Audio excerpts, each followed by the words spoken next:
Thank you everyone for signing in today from various time zones. We appreciate it if it's early in the morning or in the afternoon for you. It's very much a pleasure to be here with you all today for our webinar, Making Energy Work, Where Do Arctic Energy Policies Stand? I'm Jasmine Lyn, a program manager for WIRE International and a member of WIRE's advisory committee. We are Women in Renewable Energy. We're based out of Toronto, and I'm here today representing WIRE as well as the IACN, the Icelandic Arctic Cooperation Network. Before I get started, I would like to do a land acknowledgement.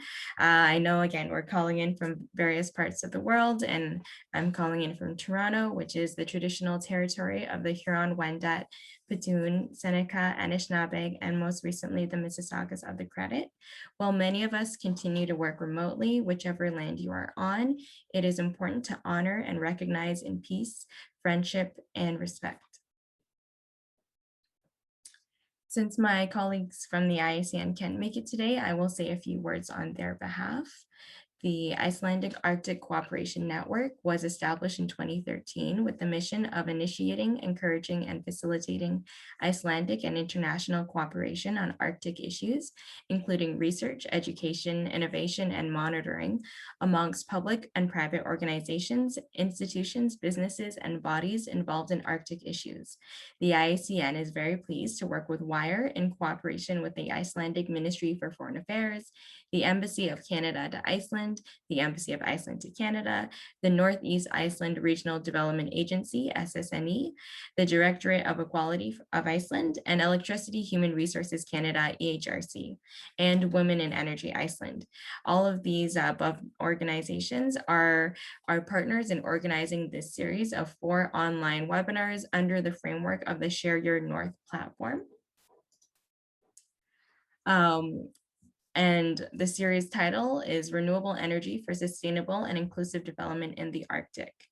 The Share Your North platform is an online platform offering lectures, conversations, and interviews on life and development in the Arctic. I will shortly add a link in the chat box.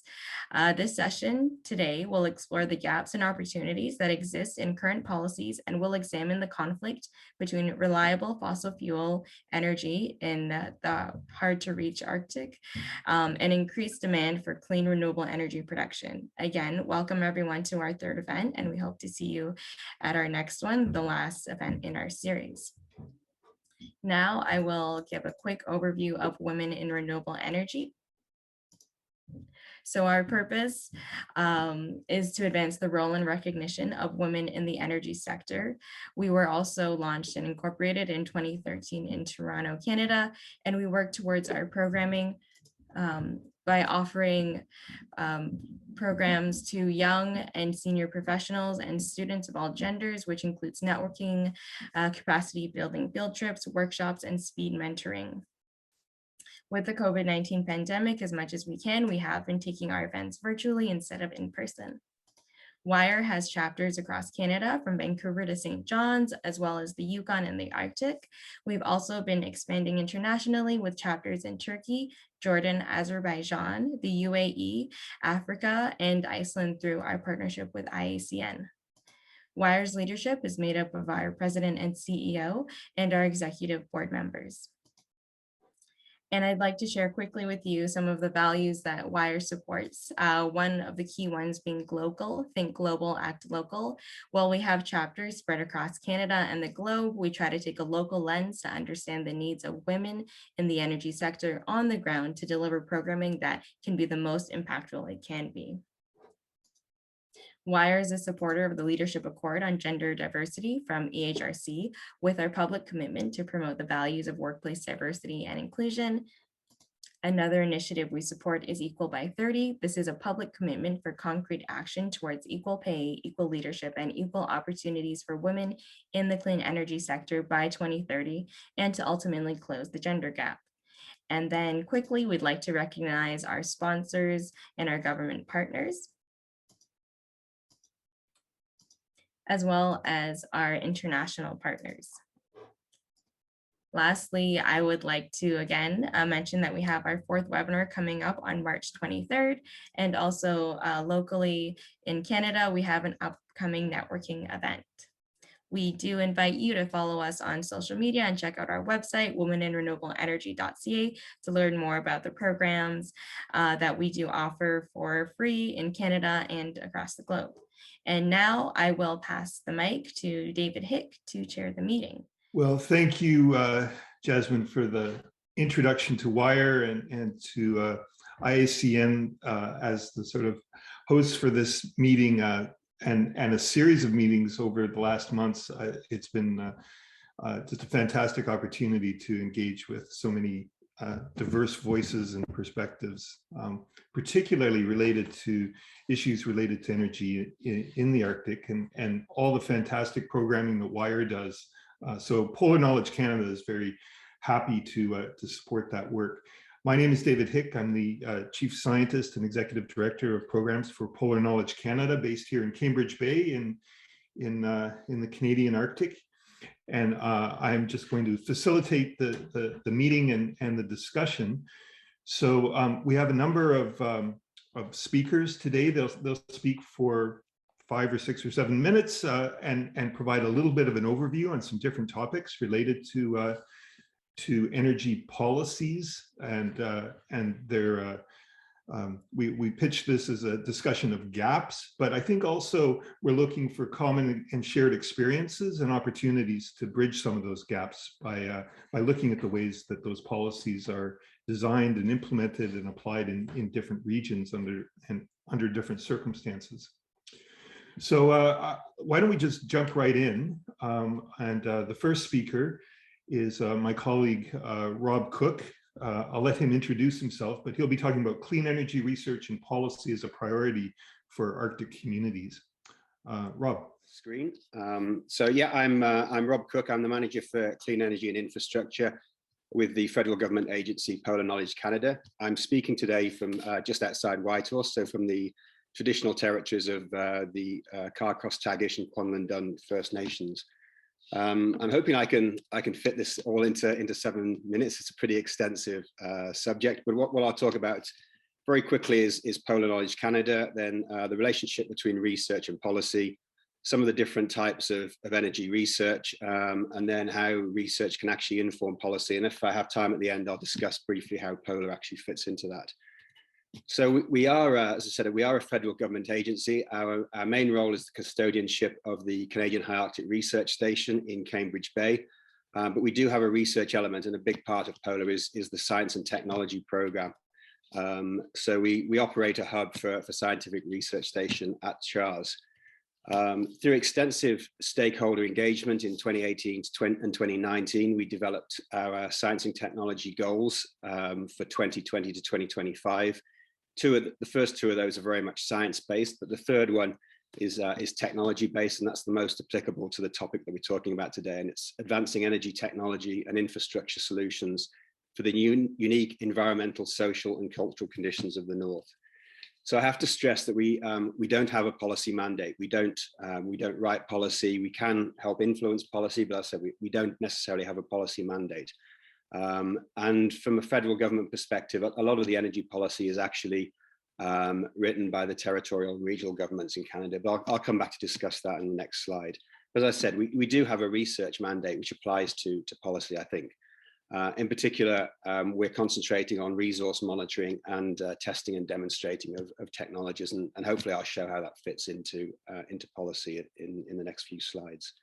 I've put back up the goal 3, advancing energy and technology solutions, and I've highlighted in red the social and cultural conditions, because I think that's really where policy actually impacts on the work that we do on a daily basis.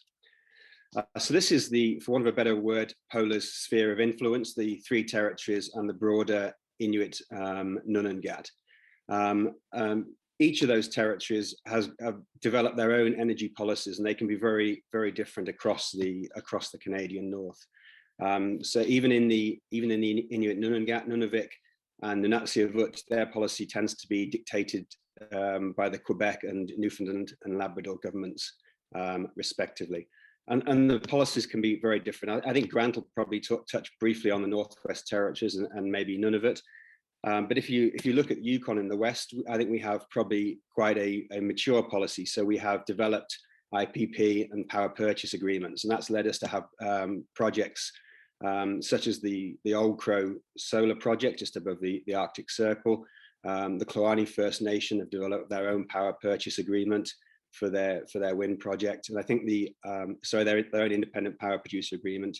And I think the power purchase agreements has allowed widespread residential solar to be deployed across the Yukon. Nunavut, where a lot of our work in Polar is concentrated, their policy tends to be much more immature and potentially more restricted.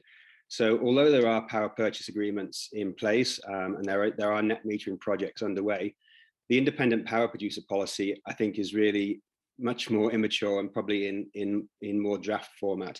And so that tends to be, those policies tend to make things much more restrictive when it comes to deploying renewable energy. As I say, the policy introduces boundaries, and it's really important when you have these boundaries that we actually get the technologies right when we deploy them in communities. I can't remember the exact figures. Maybe Grant will be able to back me up on this, but I think the penetration levels for renewable energy in the remote communities in Nunavut is something around about 30%.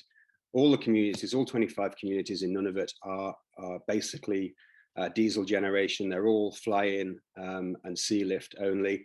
And there's aging infrastructure in a lot of those communities. So you can understand why penetration levels are quite small. But because of those boundaries imposed by policy, it really is important we get the technologies right. It's no good deploying a 3 megawatt wind project in a community which just has one megawatt of capacity. Similarly, it's no good putting a 300 kilowatt project into a 1 megawatt community if the wind is intermittent or it's not strong enough to produce the energy required. You're actually wasting those boundaries that have been imposed by policy. So it's really important that the technology works. So where does research fit in? We still need to do a lot of resource monitoring, particularly with the impacts of climate change. We're seeing wind speeds and wind directions changing. Changes in the climate is causing reductions in sea ice and change in river patterns. And all of a sudden now tidal and hydrokinetic is becoming feasible for the north. As the climate warms up, then biomass is becoming more feasible in certain areas. It's also important that we use research to make sure that the technologies are going to work. I think it's well accepted fact now that technologies which work well in the south, when they're brought into the north for a variety of reasons, they don't work. And that can be down to the environment, it can be down to capacity in the community, over complex of technologies. And technology also has a role to play in developing technologies. If we can answer the storage issue, the medium to long-term storage issue, then suddenly those boundaries that are imposed by policy start to go away. And there's also opportunities for research to bring in alternative technologies which aren't necessarily going to be restricted by policy. We can use biofuels to replace diesel in generation systems. We can use waste to energy to generate heat and reduce the amount of diesel that's being used. I think carbon capture and methane capture are also big future technologies. And I've thrown up small modular reactors because obviously policy is going to dictate nuclear as we go forward. So where does research fit in? Research can be used to inform policy. If we can use research to monitor wind resources, and we can use research to monitor energy usage in a community, we can then use policy to dictate or to shape when the energy is being used, so that we can map energy usage onto resource availability. We can use research to look at grid capacity and grid stability, so that we can encourage governments to increase their penetration levels. Research can be used for resource deployment and safety testing. I am conscious of the fact that my 7 minutes is up, so I'm going to skip over this, and we can maybe talk about this in questions. But that's my view on research in energy policy. Thanks very much. Yeah, thanks very much, Rob. This discussion of technology matching, I think, to the circumstances in different communities across the north is something that maybe we can talk about later on as well. Now, let me just say that we will be having time at the end, or not at the end, after the presentations for discussion with the audience. I'd invite you to put questions into the Q&A. and we'll come to those after, but we'll, I think, go through the 4 presentations first, and then we will, well, sorry, 5 presentations first, and then we'll move into the moderated discussion. So hold your questions or share them now.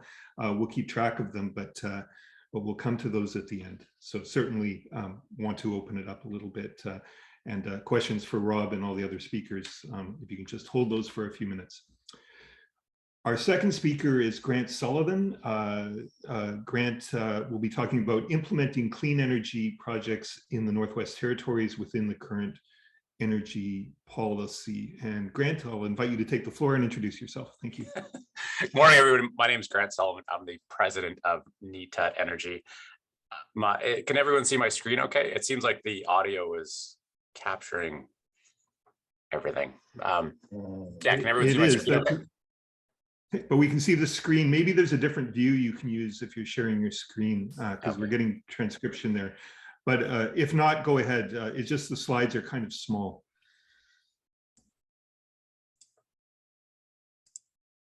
Sorry, just stand by a little bit.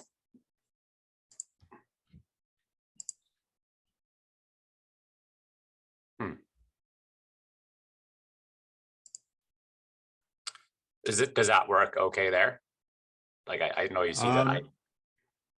From share screen, so if it's on your monitor or you have the window open, we should be able to share a screen and see what you're seeing on your computer. Okay. Sorry about this, everybody.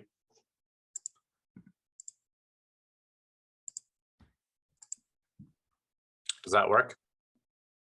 Well, we're seeing the same as last time, but okay, I'm just going to start if that's okay. I think you should, and okay. We'll yeah, that'll be fine. Go ahead. Thank you.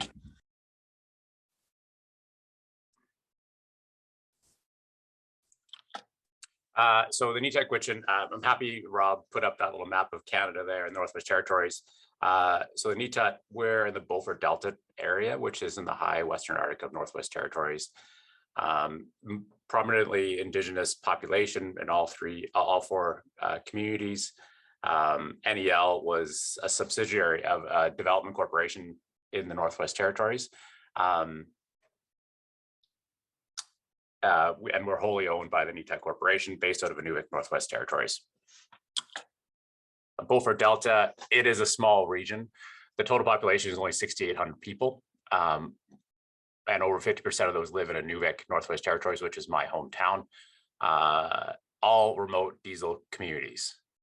We have one main access road, which is the Dempster Highway, which goes to Inuvik and Tuktoyaktuk, and the rest are barge-in communities. Yeah, each community has its own power situation, its own small microgrid for each community, and yeah, no connection between any of the communities with electricity. I guess how we started off in this down this energy road is the Nihtat. We were the government of Northwest Territories put out a tender for a pre-feasibility for a wind turbine based out of Inuvik, Northwest Territories, and being that's in our backyard, we assembled a team to actually bid on the project, and we were successful. So we did the feasibility, and we actually installed the Met Tower and did the full feasibility study in an open tender process with the government of the Northwest Territories. It was a really interesting project, and the project makes absolute sense to have there. We have a great wind resource in Inuvik. Unfortunately, there wasn't really much of a role for ongoing engagement in the project other than construction. The current policy with the GNWT is they offer a debt financing with a really low return, and really wasn't an attractive option for us to invest in. The other area we had where we could look in was the net metering program, which is basically for homeowners to use renewable energy at the home level. It is a very good policy to have in place, and it really affects the positive with the homeowners. Sorry, this was really distracting with this narrative thing going all the time. So from this experience, we figured out that we needed to figure a place where the indigenous population could fit in energy policy and energy development. We engaged directly with the utility, which is Northwest Territories Power Corporation, and developed a memorandum of understanding to open those levels of communication, which was really good because through that we were actually able to develop a project in Aklavik, which is in the Gagnon area for 150 kilowatt project. It's a small system, but the population of Aklavik is only 600 people. And to Rob's point about matching the right project with each community is a really important one to make, and something that we definitely try to take in consideration in any of our project developments. The next bit of work we did was the Inuvik high penetration study, which basically looked at the current policies of 20% cap for renewable energy penetration and try to really see how far we could take that. Like, what is the right amount? The 20% was just developed as, this is a safe decision we can make. As 20%, the grid can always manage that, but we wanted to really see how far we could actually take that. And working with the utility on that with the memorandum of understanding, where we really investigated that to see how far we could actually take that. And currently, like, we've planned to develop a 1 megawatt solar project in Inuvik. So usually the load in Inuvik is about 3 megawatts in Inuvik in the summer months, and we're putting a megawatt of solar into it for the summer. So you can see, like, that research was really useful, and that cooperation between NEL and the utility really helped us kind of develop that and to see what was safe for the community. Because, like, from my perspective, my entire family lives in the community of Inuvik, and I can't have the power go out, because in Inuvik, Northwest Territories, when the power goes out in December, your house freezes up. So there's a responsibility component to this as well. And from this experience, yeah, like I said, we developed Nihtat Energy Ltd, which focuses on the facilitation development of renewables, enhance indigenous participation, and ensure a meaningful role in climate change. So we're trying to be a proactive approach that how do we work within the confines of the policies that are out there right now to develop projects that actually have an impactful and meaningful role for indigenous people. So these are the projects we've completed to date. In 2019, we did the Northmart Inuvik store, 165 kilowatts. We also did a hotel for 99 kilowatts, and we've also installed 214 kilowatts on the net metering residential program, which amounted to about 30 homes in Inuvik. So we did that in the summer of 2019. Since that point, we've also done the Inuvik space station facility there. We did that this past summer. We've done the Aklavik IPP, which I mentioned before, working with utility, and the Iqaluit Northmart store, which is in Nunavut. But with the policies in place, like, we've been able to find a way to really push those policies to actually work for us. That's the real message I want to get out there. Like, the policies, yeah, there are definitely some constraints out there, but how do you work with the policymakers to actually make these projects work? Like, for example, the first two projects there, the Inuvik Northmart and the Mackenzie Hotel, are completely behind the meter because those projects don't fit within the Northwest Territories policy right now, but they're behind the meter, meaning the energy generated just go directly to that facility. So we're not a utility, we're not putting any energy into the grid. So it's an interesting business model to see how we can work within the confines of those policies. I think I was under 7 minutes. Thank you. Sorry. Thanks very much, Grant. Transcription issues aside, that was a very, I think, useful overview of the situation that you're working within, and particularly your last point about the options of working both inside and outside of the current policies and the meter, so to speak. It'd be interesting to see how that's reflected in other jurisdictions and with other projects as well. Our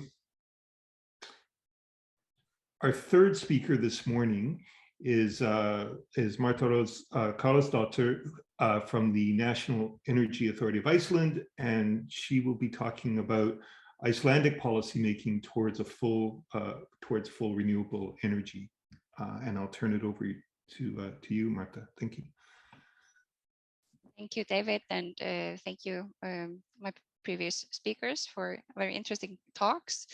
I don't have slides, but I am just going to have a short discussion on the situation in Iceland. So I'm working for the Icelandic National Energy Authority, and we are a government agency that is under the Ministry of Environment, Energy and Climate. And our main responsibilities are to advise the government on energy-related issues. We license and we monitor the development of and utilization of energy and mineral resources in Iceland. And we regulate the operation of the energy system and promote energy research. And my main background is both from academia and the energy industry as a geothermal specialist. So yeah. I want to start just by discussing a little bit on the Icelandic climate goals, which is so interrelated with energy issues. So we are participating in the European Union commitment under the Paris Agreement for reducing by at least 55% greenhouse gas emissions compared to 1990 levels by 2030.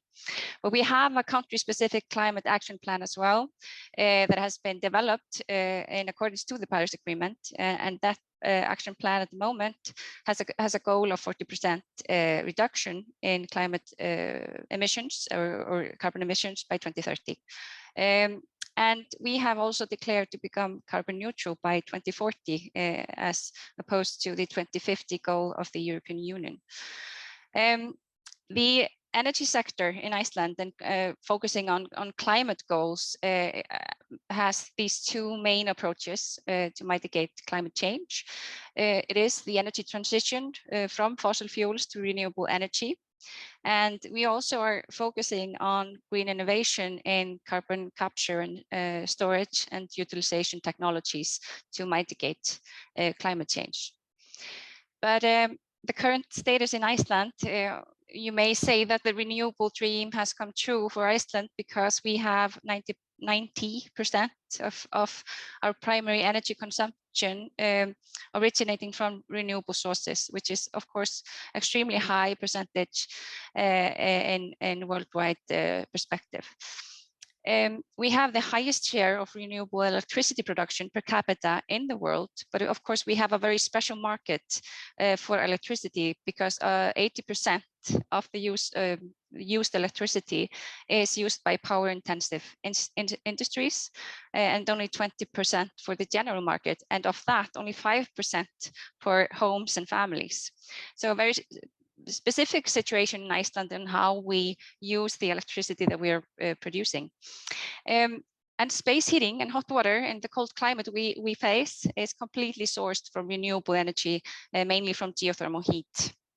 So, but the energy-related challenges in Iceland are manifold. We need to replace the remaining 10% of the primary energy demand that now relies on fossil fuels for transport, fishing, and aviation sectors. But we need to replace those with renewable energy technologies. And for that, we are working on these two main approaches. It is the direct electrification of the car fleet and other transportation vessels that can use batteries or direct electricity used directly for transport, and also looking into the green and renewable fuels such as hydrogen and biogas and other sustainable means for mainly the fishing, the aviation, and heavy-duty transport modes. And also we have a small amount of backup power that uses fossil fuels, for example, to cover heating demands in power shortages. And also another challenge in Iceland is how to bridge this gap, this 10% gap with renewables, because there is an ongoing discussion that evolves around the sustainability of renewable energy projects. So we have pristine nature, which will be affected with new power projects. And we need to decide where to protect nature and where to harness sustainable resources for energy production. And also take into account social and economic benefits. So we are using the methodology of the master plan for nature protection and energy utilization to review each new energy project against these 3 pillars of sustainability. And we need to categorize a project by using this method to say which project will be allowed and which project will not be allowed due to natural or even economic or social challenges. So that's an ongoing debate in Iceland. So we have to make note of. But the Icelandic new energy policy is in fact relatively new, and it's until 2050, valid until 2050. And it has a very broad consensus, both political and sectoral, because of its wide cooperation with the main stakeholders during its development phase. And it was approved unanimously with Parliament. I just want to mention a few factors from the energy policy that I have not mentioned before.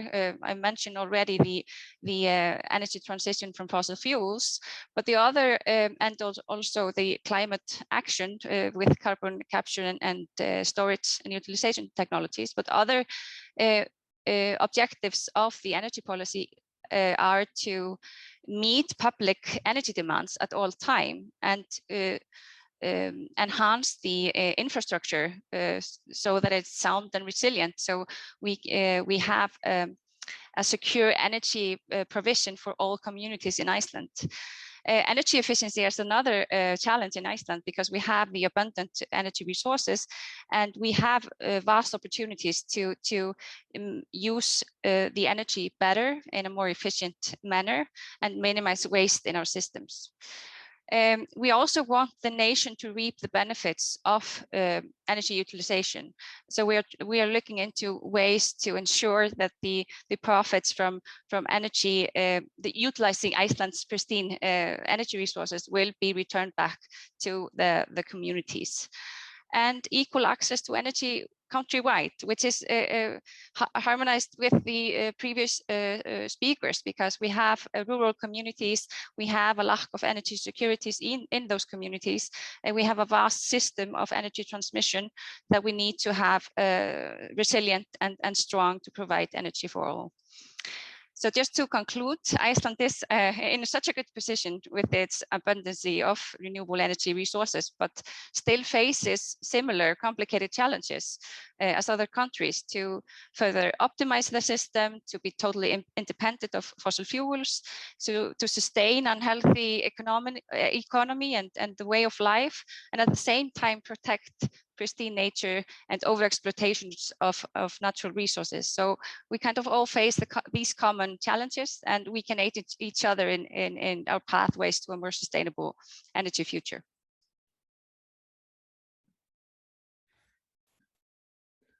Thank you, Marta.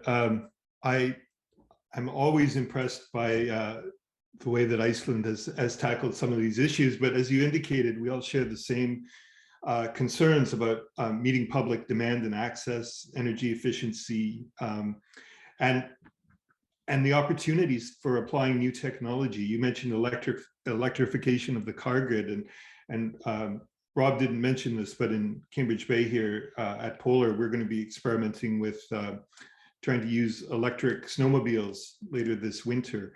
You can imagine the plug-in for the grid is a little bit challenging for that, but these things are all part of the solution space. So thank you. So our next speaker, and I'm looking forward to hearing about these perspectives, is Dr. Alexey Fadeev from Gazprom Neft Sullivan in Russia. and he'll be talking about perspectives on nuclear and renewable energy from the Russian energy strategy. Alexey, over to you, please. Good afternoon, colleagues.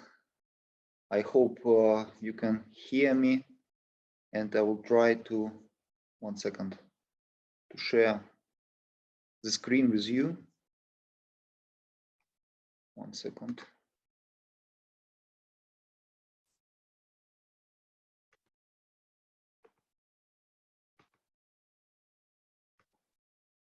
Can you hear? Can you see the presentation? Yes, we can. Yes. Dear colleagues, one more time, good afternoon to everybody. First of all, thank you very much for invitation and possibility to make report at such high level conference. My name is Alexey Fadeev. I represent Association of Polar Explorers of Murmansk region. I am also chief scientific researcher of the Institute of Economic Problems after losing Russian Academy of Science. Today, I will share with you my vision of Russian energy strategy in the Arctic and how it links with the possibility to use a renewable source of energy. First of all, some words about Russian Arctic. Russian explorers began to explore the seas of the Arctic Ocean at 11th century, and since this time, Arctic was always in the focus of the attention of Russian scientists, politics, and further businessmen. Marine Arctic Geological Survey Expedition of the USSR in 1972 began exploration of oil and gas on the Russian Arctic shelf. At this time, some very big fields were discovered, and as the top of this activity, the first shipment of oil was discharged from the Prirazlomnaya platform 8 years ago. Some words about Arctic in figures. Up to 25% of the world undiscovered oil and gas reserves are located in the Arctic. And this is a energetic security, not only for Russia, but for many countries in Europe and the world, because more than 61 large hydrocarbon fields located in the Arctic, and more than 40 of which are located in the Russian sector. In spite of the growth and development of the renewable energy, some energetic agencies predict growth in global demand in traditional oil and gas. For example, for oil, the growth in global demand will be estimates approximately at 80% for 2035, and for the gas, it's the figure approximately 44%. 60% of the planned oil and gas production in 2035 will be carried out from the deposits which are not yet on the map. Of course, this is a predict, and from my point of view, Arctic plays one of the most important role in this prognosis. If we talk about Arctic shelf, this is definitely a new page in activity of Russian energetic companies, but Arctic is not something new for Russian Federation. 2/3 of the Russian territories, this is a territory with cold climate. Already enterprises which are located in the Arctic gives up to 25% of Russian export and up to 15% of Russian gross domestic product. Currently in the Russian Arctic, there are different complexes, different types of industry which are successfully working. This is oil and gas, defense complex, fish production, transportation, Arctic tourism, even mining complex, etc.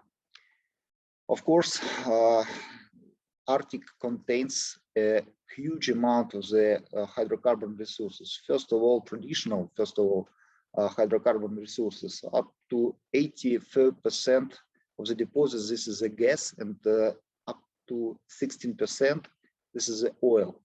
Please look at this map, and you can see how rich the Russian Arctic shelf regarding different structures. This is a gas condensate structures, oil structures, gas fields. Mostly of them are prospective, but some of them are already in operation. For example, like Prirazlovnaya project. I will skip some slides because I'm limited in time. Some words about the Prirazlovnaya project. This is a unique practice, not only for Russia, but the total world, because currently Russia has unique experience not only in production, but also in transportation of oil in the ice condition. It requires a very high standards in industrial and safety rules. And of course, the climate is very harsh. You can see some circumstances, more than 20 storms per year, drifting ice, very low temperatures, etc. Additionally, the energetic companies have to find technical solutions to provide the safety drilling, safety production, safety delivering hydrocarbon resources to the marketplace. We have to find the helicopters which can arrange ship transportation and so on. But of course, talking about the Russian Arctic, we have to see some figures. First of all, length of the borders in the Russian Arctic is more than 20,000 kilometers. The territory of continental land of the Russian Arctic is approximately 5 million square kilometers. About 2.4 million people live in the Arctic zone of Russian Federation. At this picture, you can see the length of the Russian Arctic border. It's really, really a big distance. The biggest part of the people are lived in the west part, in Murmansk, Arkhangelsk, and autonomous, Nenets autonomous okrug. Just I will give you some estimation, some figures. Utki Agvik, this is the northern city in Alaska, in the USA, has population approximately 5,000 people. Murmansk, which locates above the polar circle, currently has 300,000 people. So from the Soviet period of time, we have a lot of industries. We have developed industries there. We have ship repairing companies, education and scientific centers, and so on. But talking about the west, talking about the east part, it's not so well developed as the west part. That's why the renewable energy can be really helpful in this meaning. And we already have wind energy farms which are located in the Arctic, and today the wind energy in the Russian Arctic gives more than 200 megawatts in total,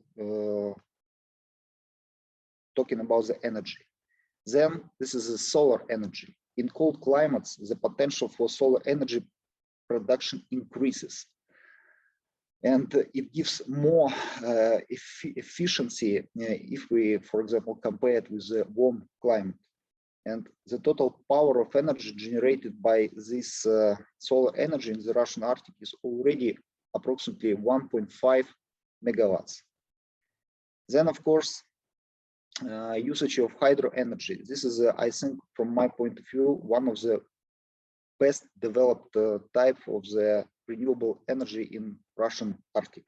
On the Kola Peninsula, we have more than 12 hydro power plants, which in general gives 1.7 megawatts energy in total. And of course, I know, I understand we have a limit of time. Nuclear energy, this is necessary for transport security in Russian Arctic. Nuclear fleet can provide the link between northern regions in Russian Federation. Today, different principles of ESG approach in the Arctic are used, and some experts stay on the position that renewable energy is in contradiction with traditional approach. I do believe that renewable energy can successfully add the traditional approach in the Arctic. Arctic is a territory of cooperation, and from my point of view, we need evolution in energy transition, but not a revolution. Arctic plays a very important role, and in 23rd centuries, the role of the Arctic will be increased. In the future, energy in the Arctic will be based on combination of traditional and renewable energy sources. Thank you very much for attention.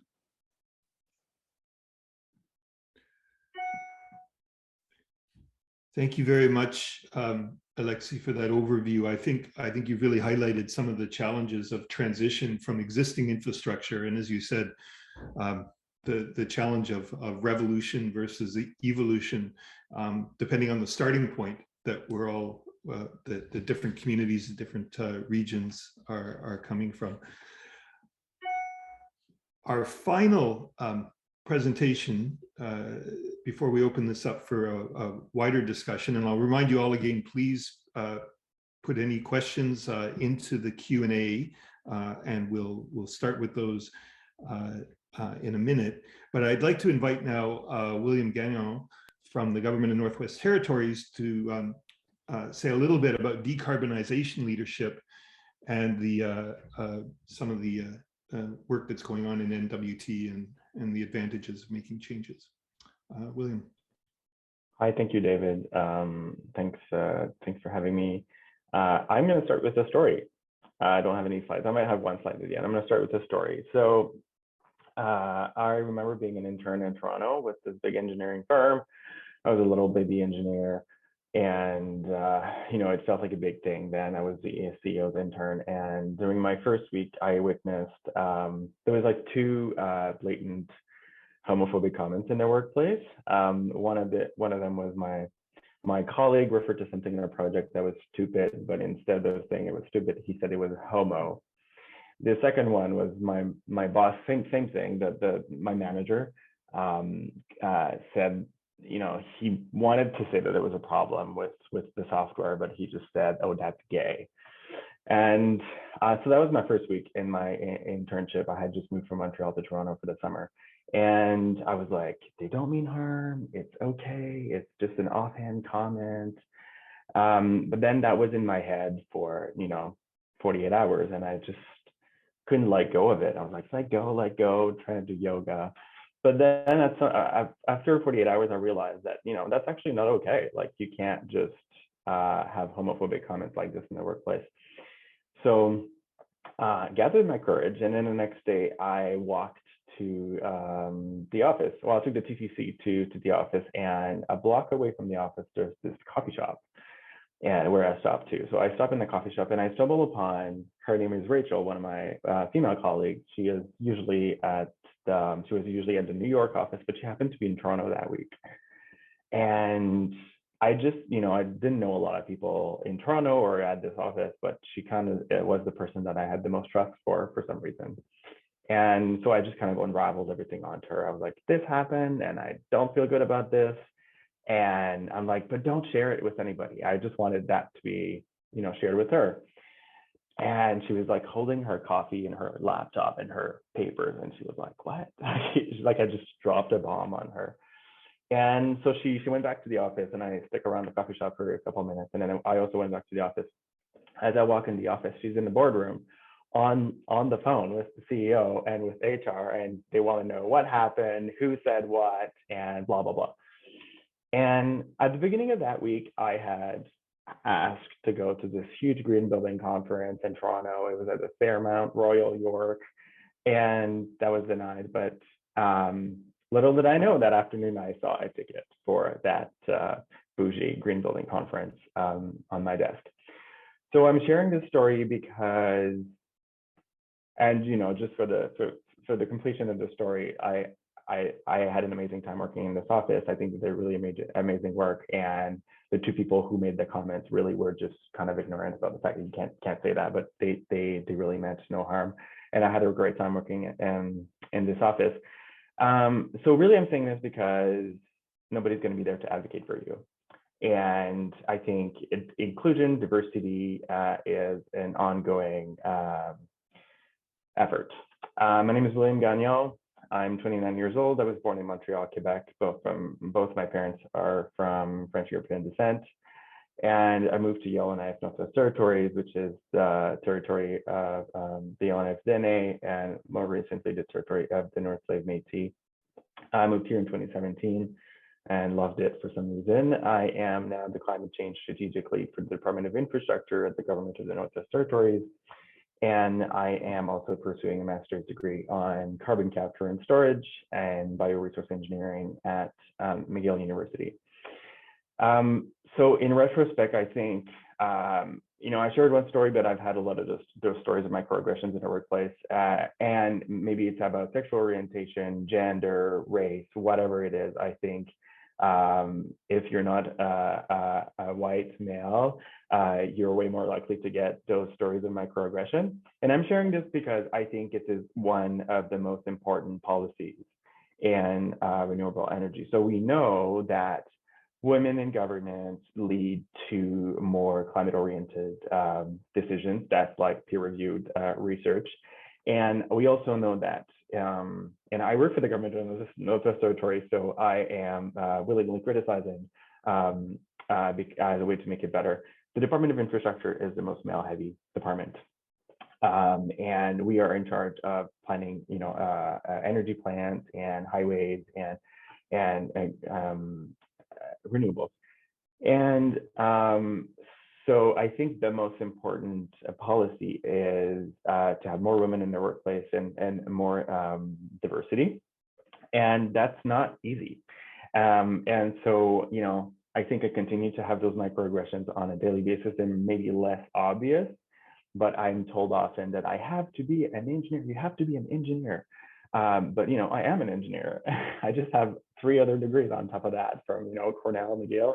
I'm working on another degree from Harvard, and it doesn't mean because we're not following the white male technocracy that this is not valid. I think on the contrary, bringing more diversity in the workplace leads to more innovative policies, and ultimately we can produce a more resilient system. So I'm saying this because there's lots of evidence to that throughout history. So Apple CEO Tim Cook is gay, Leonardo da Vinci, British mathematician Alan Turing, Nikola Tesla, RuPaul, Harvey Milk, Michelangelo, Mary Curie. These are all people who have stories of pushing ideas through resistance. And I like this quote by Tim Cook. He says, "It's also giving me the skin of a rhinoceros, which comes in handy when you're the CEO of Apple." So hard things are hard. And inclusion, I think, is the one root driver of decarbonization and change making in government and in industry. And nobody's going to be there to advocate for you. And I think your differences are your strengths. Thank you very much.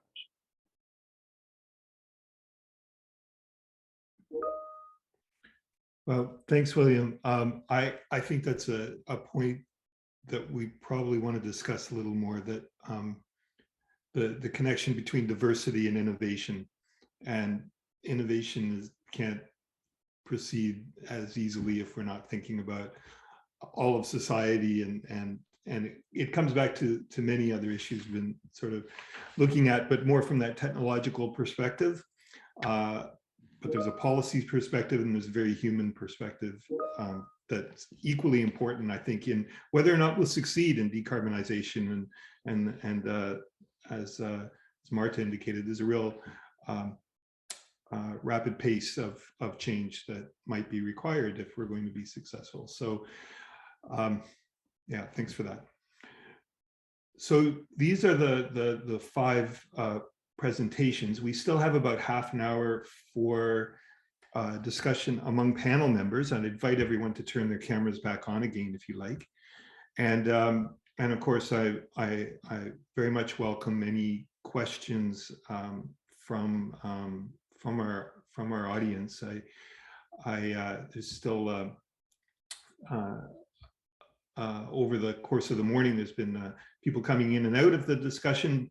This is recorded as well, of course, and so it will be available to review it again later on. The Q&A is open, but maybe I can ask a first question and really pick up on what William was talking about. And Rob, maybe I can pitch this to you first. The question of diversity and the work that we're doing at Polar to try to address that and the differences in perspectives across different regions of Northern Canada.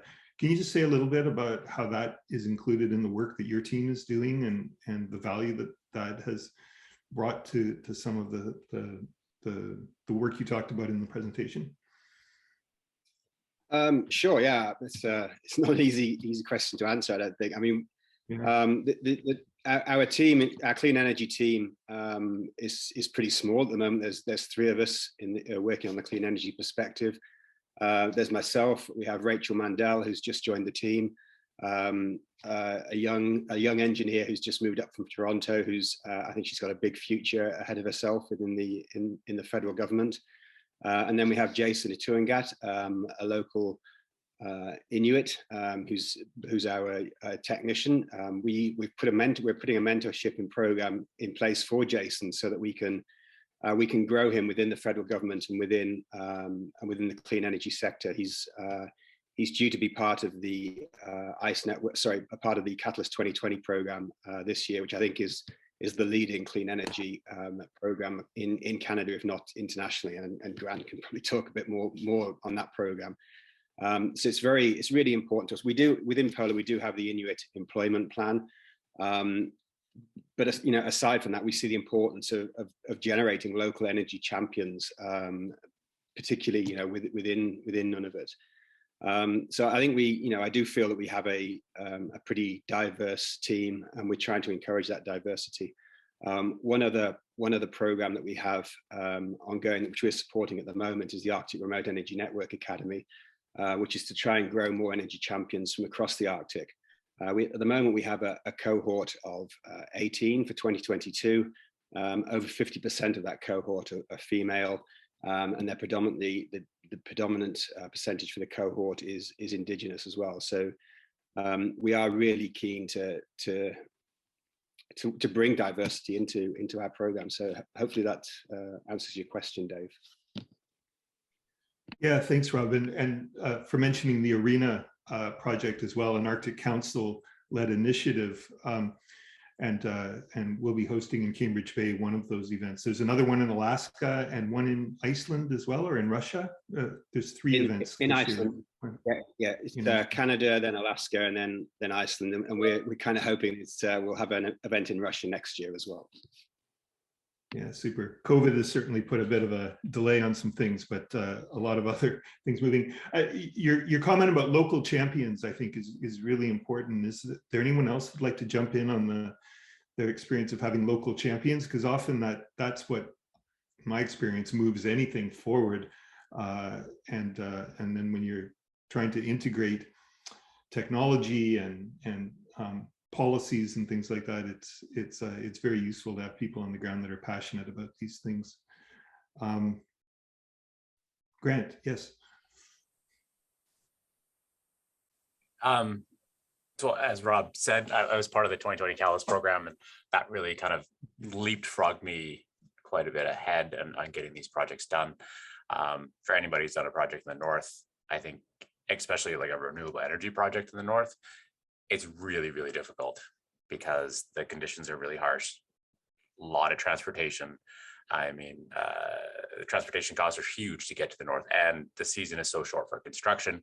So, I mean, really, if you don't have a local champion who's actually doing this, the projects are going to be really difficult to succeed. Part of the reason I think I'm actually successful in these communities because I have local connections in the community.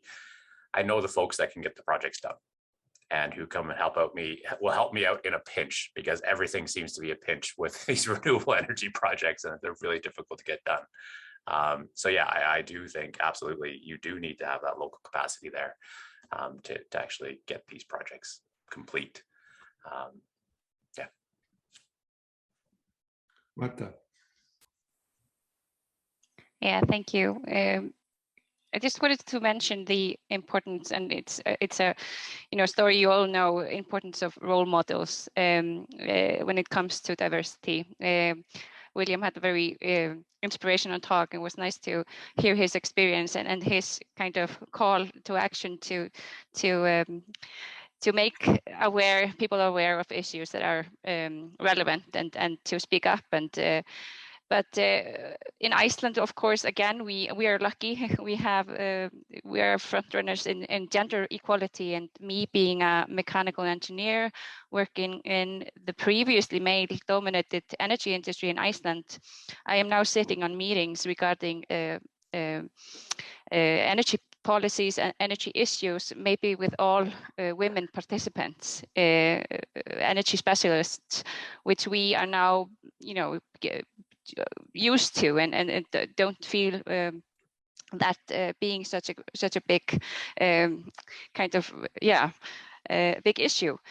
But role models, again, we have been so lucky to have strong role models as women in energy in Iceland, and also the part of and the responsibilities of both the government and just the industry and companies to give different people a chance, to not request large amounts of experiences, or putting these hurdles in the pathways of diversity is so important, to give people a chance to give people a chance to be role models for others, and then you will automatically get the ball rolling on recruiting new and diverse people.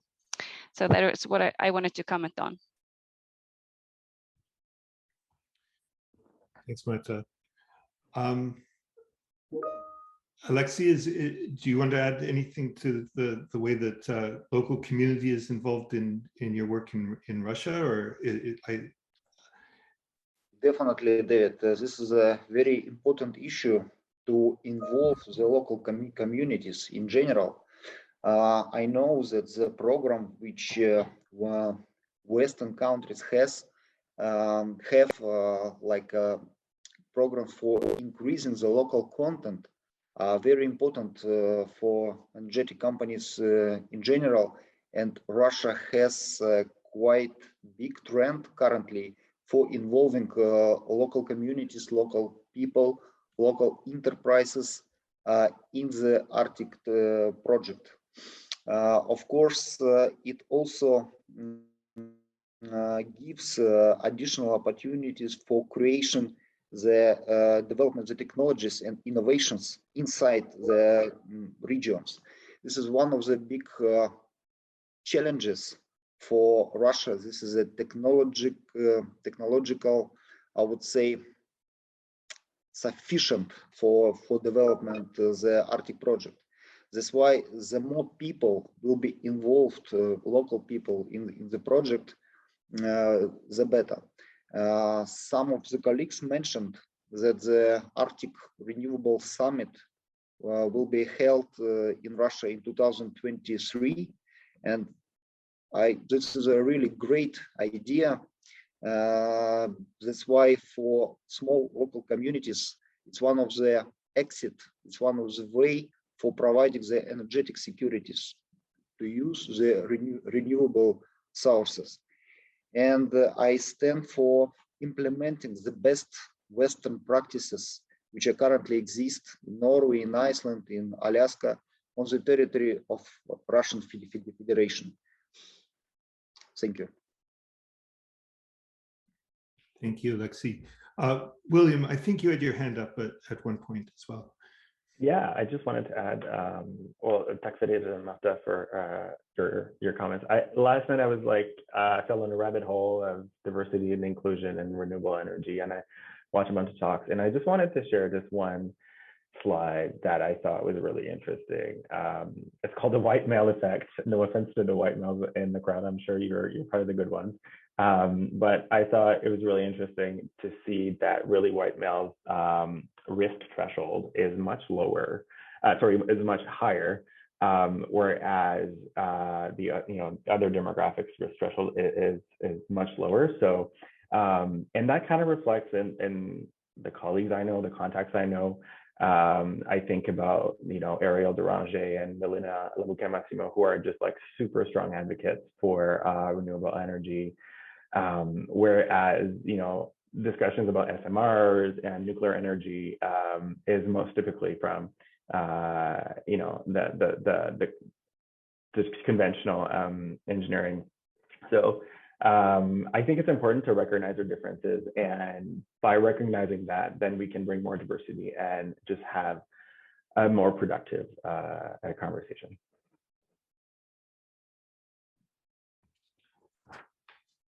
Yes, I agree, and I think we also, I guess I just want to remind everyone that this is part of a series of conversations, and that WIRE and IACN have organized, and there's a number of these taking place over the course of the year that I've been involved in, and they really are, I think, as we sort of compile these conversations, they really are building off each other, and I'm realizing they're not separate and happening in isolation. So when we sort of gather for an hour or an hour and a half, we sort of end up talking about certain things, but collectively there's a real richness in having these conversations and thinking about the opportunities for reflecting on the different experiences and perspectives that people have had. I have a few more questions, but I want to turn it over to the panelists as well. Feel free to ask questions of each other based on what you've heard. But I'll go to you. Let's see, Grant, you had your hand up, and then I'll go to Alexey.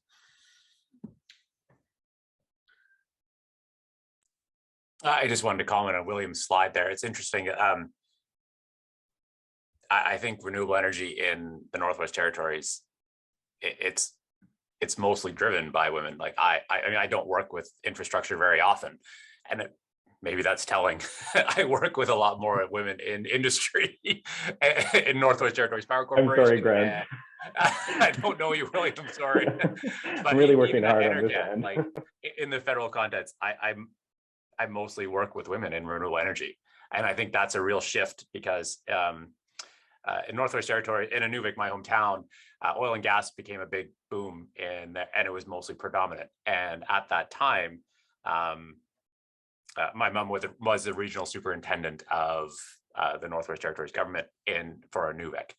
So she managed that region, and Rob Cooke knows, working with my mom and everything else, like she is, Marta, she would be one of those role models you talk about. But one of her comments when they had a big conference was when oil and gas was in Inuvik, she said, you need to learn how to work with women to the oil and gas industry. And it's really interesting. I think the renewable energy sector has already taken that leap, and they're already there, which is really interesting, and how that's working. And on the project development side, like from my side, it's a much more, I don't know how to describe it.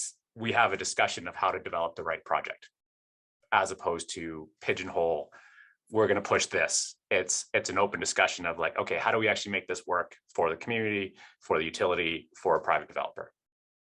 So it's a different business approach, which I quite like that.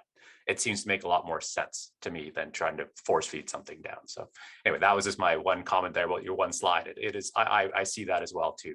Like in terms of risk tolerance, it's a higher with males, yeah, in terms of some of these risky behaviors. But I quite like having a much more sensible approach to it than trying to find the right project for each community. So anyway, just a little comment. Thanks, Grant. Alexey. Yes, David, thank you very much. I would like to ask my colleagues about the role of the government in development the renewable project. How it is organized in Canada, in Iceland, by which, I would say, financial base the project are financed. What is the share of the state money in this project? If you know, I would be grateful for your answer. Thank you. Yeah, that's a good question, and I was hoping we could talk a little bit about that as well, because the one of the issues that we're sort of trying to reconcile, I think, in all of the different approaches we're taking is that alignment around what's allowable and what's allowed within current policy, regardless of your risk tolerance. There's things that you can do and things you cannot do in some cases. So. Okay, well, I'll throw that open then to sort of some Canadian and Icelandic perspectives, and to maybe address that question. Marta, do you want to go first? Yeah, I can. As I mentioned in my talk earlier, we have of course, we have vast renewable projects already being realized in Iceland. 3 gigawatts is roughly the energy or the installed capacity in Iceland at the moment, with 20,000 gigawatt hours of electricity usage, 90%, or yeah, all of that coming from 100% coming from renewables. But for new projects, we have this master plan that is intended to find a consensus on which new renewable projects are acceptable with terms of social, economic, and environmental issues, and which are not. But it's a debate. It's not a perfect process. There are politics involved as well that need to approve the master plan. And actually, the situation in Iceland is such that in 2013, the newest master plan was approved. But since then, 2 new master plans have been developed, but none of them approved due to political debate. So even though we have this kind of scientific approach to evaluating different energy projects, we do not have a political consensus on which of them to realize and which not. The electricity market in Iceland is, of course, a competitive market, so anyone can basically apply for permits and put forward projects to be evaluated either through the master plan, or we have another kind of possibilities for smaller projects that do not have to go through the master plan, but have to go through the permitting process. So, and it's not a lot of government funding on those projects. These are basically market-based solutions. So that's the situation in Iceland. Thank you very much, Marta. Good, thanks. Yeah, thanks. From the Canadian side, any comments about financing and things like that? I can jump in quickly if you like. William Grant and I may have differences of opinions on this, but I think for one thing, particularly when you're looking at remote communities, I think renewable energy projects in remote communities are not really at this stage economically viable, because the significant costs in bringing remote projects to remote communities and the logistics are extremely high. So I think it's Grant can talk better than this, but I think it's difficult to bring in private enterprise and private financiers. So I think the federal government, I personally think the federal government has played a huge role in this. We have many different agencies funding different levels of projects, but Natural Resources Canada, through their Clean Energy and Remote Communities project, the Northern Reach project through CERNAC, and Candor through some of their projects, I think they provided a significant amount of funding. I personally think that the government has really tried to step up, and so my feeling is that a high percentage of funding for projects in remote communities at the moment is coming from the federal government. I don't know, Grant, do you disagree with that?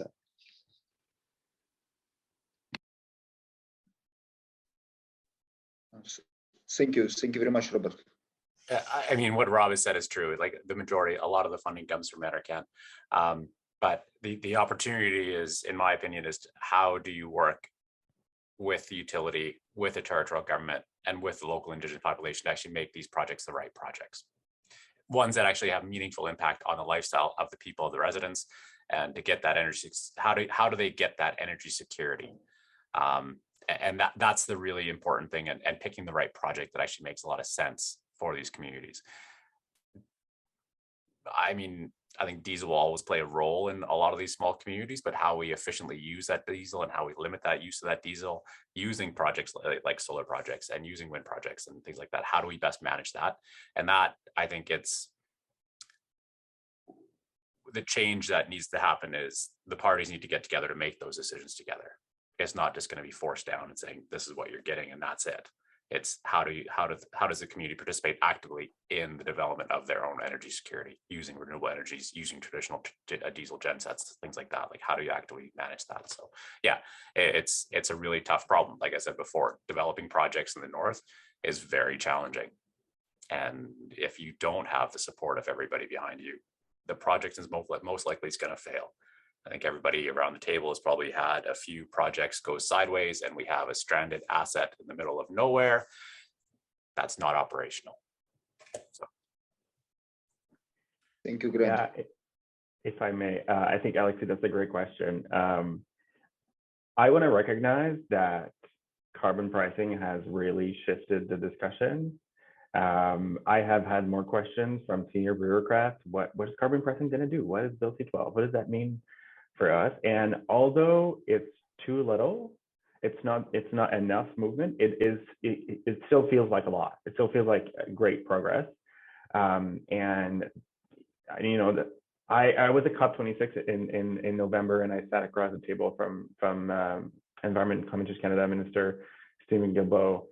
And, you know, I was like 14 years old and I took the subway from my parents' place and I went to this church basement to see this guy talk, and he rolled in with his hands tucked in his socks and he was talking about like he wanted to have carbon pricing and all those things. And then at COP in Scotland, he was like, we have those things now. And, you know, I say this now, I still have goosebumps from that moment. So I think that has quite shifted the discussion quite a lot. And even here internally at the government of Nihtat Territories, I think there's a lot of people like, we need a better carbon price. And because right now, a lot of things are exempted from our current carbon price, which kind of defeats the purpose. So I've been a strong advocate internally to actually include everything and set, you know, I know some communities are far and we need to keep a 10% to make sure that they're not overly impacted by that. But I think it has changed the discussion. And if you look at just biofuels, for example, the government of Nihtat Territories commissioned the Saskatchewan Research Council, and biofuels with the new carbon pricing regime will, you know, they will be financially viable. Now the problem is that there's not enough supply in Canada. So yeah, I think you know, carbon pricing has shifted the discussion. I'm not apologetic for capitalism, but I think it is a great policy that shows reduction in emissions.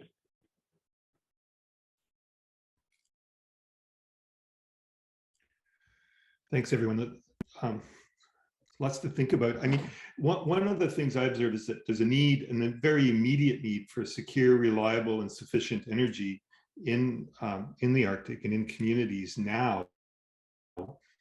And one of the things that we're all looking at is the new technologies that are in the pipeline, both the match of those to the local circumstances, but also the scalability of some of those technologies. And that's something we're really focusing on, is the proof of concept of whether it's small nuclear or biofuels or wind and solar in extreme environments.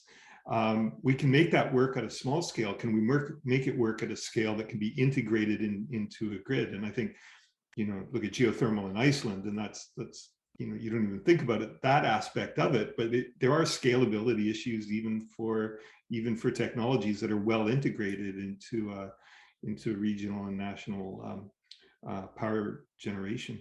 So I wonder if there's something that need to be talking about as well, which is how policy can be a little bit more risk tolerant of technologies that are still evolving, to sort of allow for that innovation to occur without as much risk about the potential for it to be supported and supported by policy, so that it has that time to grow and mature into something that can start to address all of the other requirements of future energy.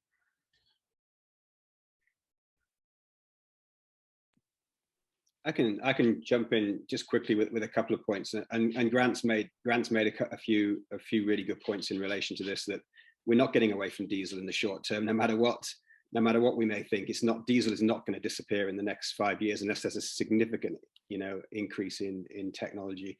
And the other main point he talked about in his presentation is that utilities cannot allow the lights to go out. It's, you can maybe have a power outage in Washington and your air conditioning is going to go off. You have a power outage in Cambridge Bay and people their lives are at risk. So I can understand why the utilities are slightly risk averse, and it's definitely an uphill battle for us in Pola and in Nunavut, trying to persuade the utility and the territorial government that we should be testing new technologies on the grid.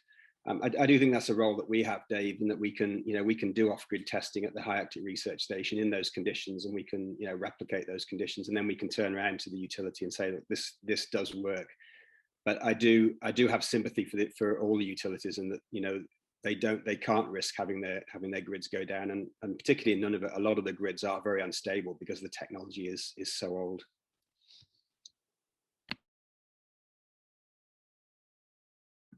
Great.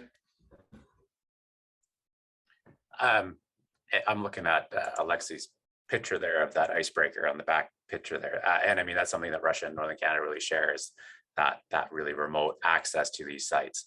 And I mean, one thing that I think is worth looking at, the energy consumption in the Northwest Territories is a third. Third for electrical generation, third for heating, and third for transportation. And on that third for transportation, there's like the heavy transport makes up the majority of that. It's not personal use vehicles. It's the majority of is heavy transport. And looking at different technologies that are out there now for heavy transport, such as barging, shipping, trucking. And, I think the front runner, in my opinion, on that is hydrogen. Looking at that, the possibility of exploring that as an option. So I do think that's something, a lot of work has been done on electrical grid. There still needs to be more work done on the heating side of it, but really, I think looking forward, it's going to be the transportation component. And why I think the transportation component is so important is because that will really affect the day-to-day life of residents in the community as well, because that's their supply line to all these places. And how do we clean up that as well? So that's something interesting, and I'm sure Iceland's done tons of work on this, being in Reykjavik with all the shipping components. So I think that's something worth looking at into the future.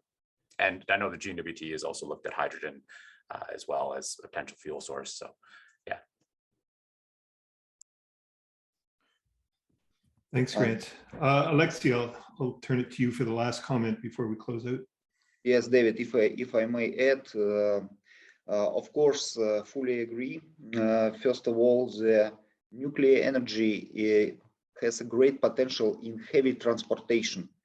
And the Northern Sea route currently in Russia is operated by a special company, Russian Atomic Fleet, which has 7 nuclear icebreakers.